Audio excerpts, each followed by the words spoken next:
Teman-teman, jumpa lagi di podcast Si Paling Kontroversi. Saya Zilvia Iskandar dan kali ini Si Paling Kontroversi mengangkat kasus yang sedang ramai sekali diperbincangkan di Republik ini. Ini adalah sebuah peristiwa kedukaan ya, yang kami pun dari tim Si Paling Kontroversi ingin mengucapkan turut berbelasungkawa kepada keluarga korban, diplomat Kementerian Luar Negeri Arya Daru Pangayunan.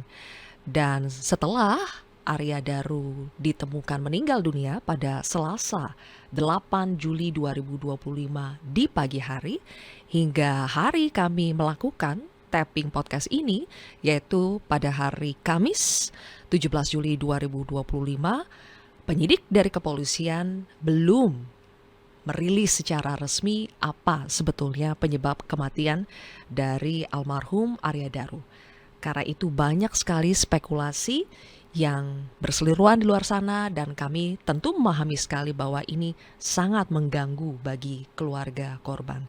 Oleh karena itu mudah-mudahan di podcast Si Paling Kontroversi ini informasinya lebih edukatif. Bukan yang sifatnya adalah menghakimi atau sebagainya, tapi kami ingin memberikan edukasi informasi dari pakar.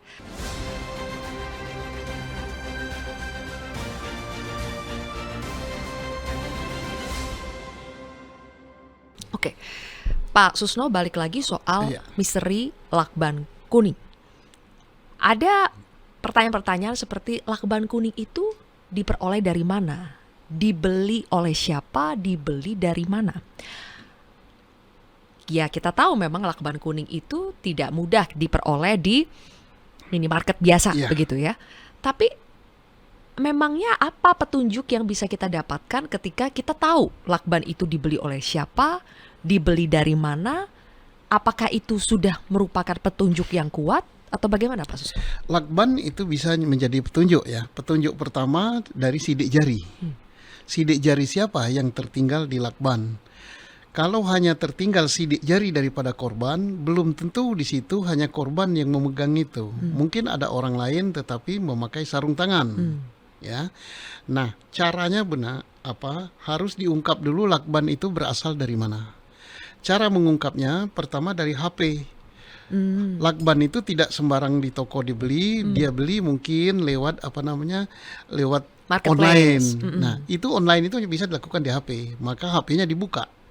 Di mana dia mesan. Kalau di HP-nya tidak ada, dilihat juga di atas meja ada enggak lakban satu roll itu terpakai semua atau ada sisa apa enggak. Kalau ada sisa, di sisa lakban itu ada sidik jari siapa saja.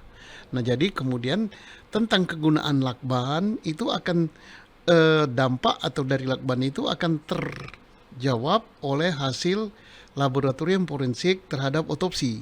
Apakah karena tersumbatnya oksigen akibat dari adanya lakban itu mengakibatkan kematian? Bisa menjawab itu juga. Nah, tadi oksigen jelas itu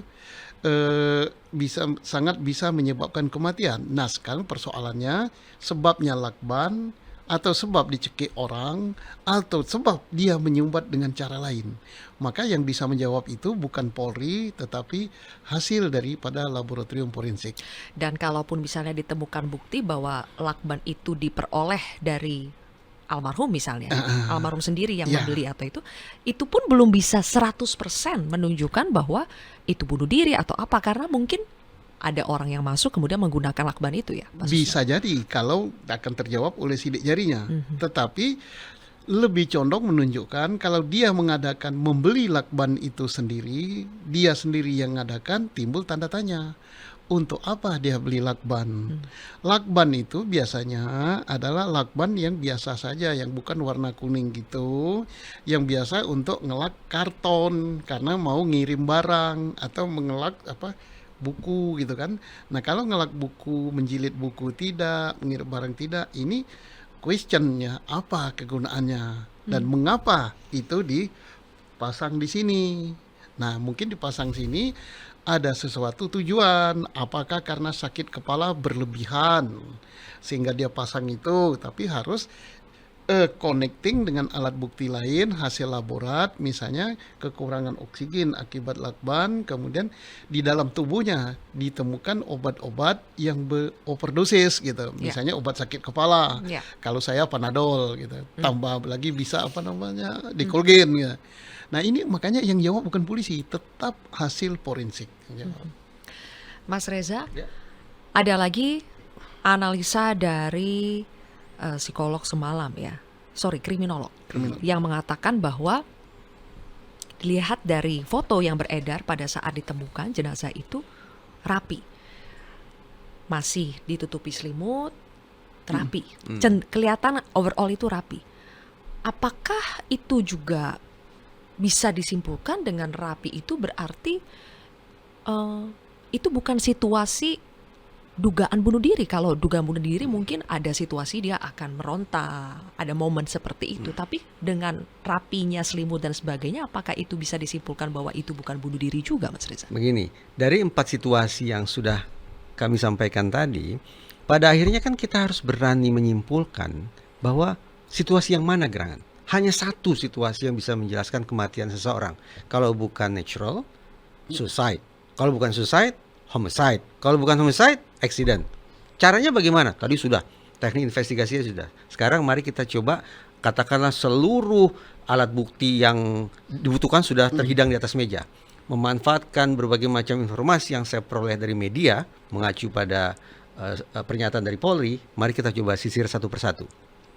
Satu, adakah kemungkinan ini adalah tertutupnya pasokan oksigen dalam situasi alami? Sepertinya tidak ya. Tadi Pak Susno sudah katakan adanya lakban yang terpasang sedemikian rupa kan harus kita anggap sebagai sesuatu yang tidak wajar. Jadi bukan situasi alami. Yang kedua, ada tidak kemungkinan situasi bunuh diri? Tetap ada, tetapi saya bayangkan begini. Disclaimer dulu nih Mbak Zilvia. Saya orang yang tidak memberikan pembenaran apapun terhadap bunuh diri.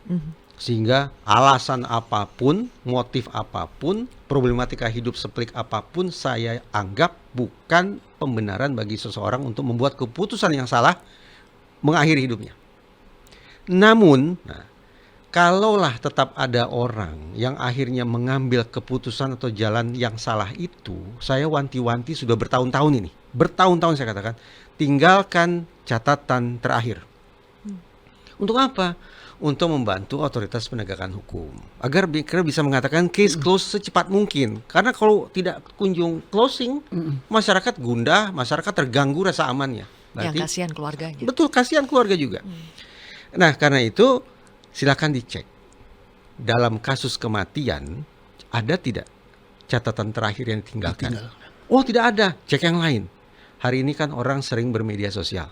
Ada tidak narasi-narasi tentang kegelapan, website-website yang menjurus pada kematian yang dikunjungi, yang mengindikasikan bahwa iPad dari sisi idea orang sudah punya pemikiran-pemikiran, ketertarikan dengan isu-isu terkait bunuh diri.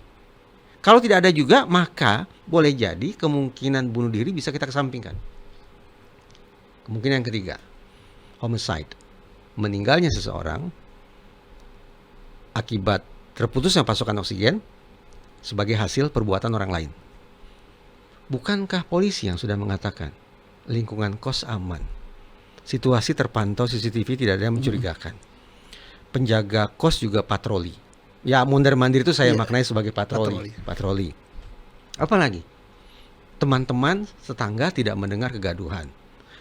Fotonya tadi menunjukkan situasi kamar seperti apa? Saya tidak tahu, saya tidak lihat fotonya.